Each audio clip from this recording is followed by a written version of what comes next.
Okay, so this is the CPU. So it either came to you in a package like this, which is how we were sending them out, we've been sending them out, but if you want them pre-programmed, which is kind of how our new default is, it may come inside the other plastic bag. But either way, get the CPU out.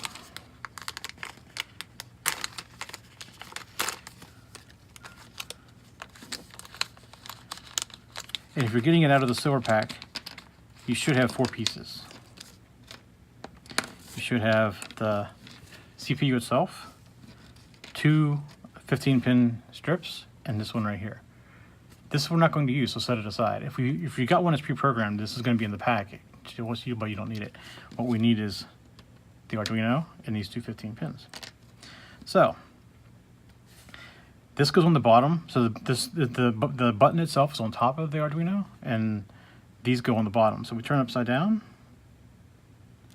like this, and we're just going to temporarily hold them in place.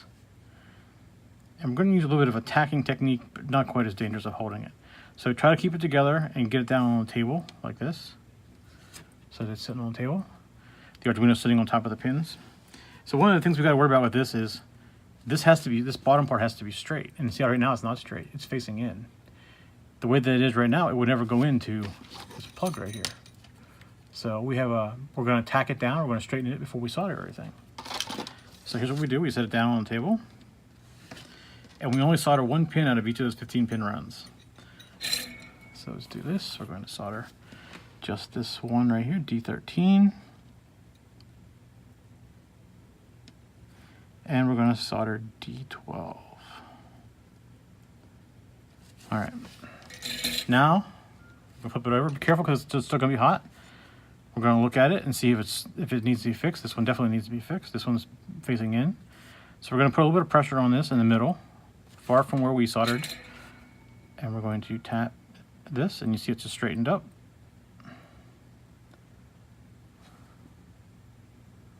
It's not straight enough yet, so let's go ahead and do it again.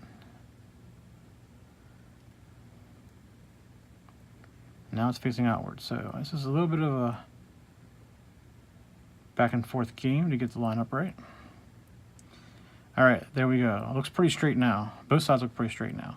So now we've done that, we can start soldering the rest of the pins. Now, some things about soldering this. Be very careful, take it slow. One of the things you'll notice on these boards, and I think I mentioned before, we have these really large solder pads. We did that to make it easier to solder. This particular device, if you look at it close, there's very little to solder onto.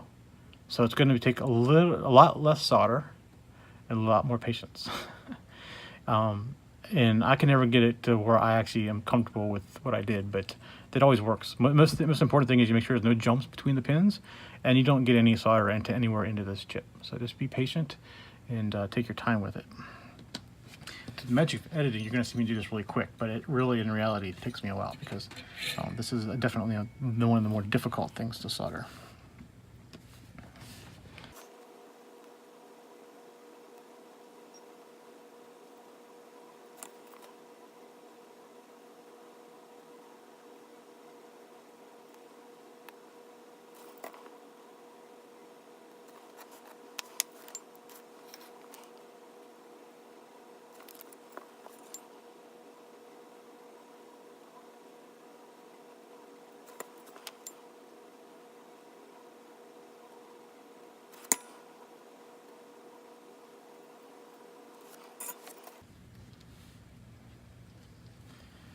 All right, there we go.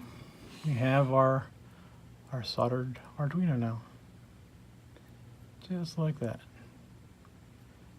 You can tell I don't like my soldering on these things, but nothing's jumped across and everything looks like it's solidly soldered, so it should be a perfectly fine connection. All right, we'll go ahead and catch up to this point if you haven't gotten there yet, and come back, and the next and final step is to insert this into the kit here. So go catch up to this point and come back to the next video.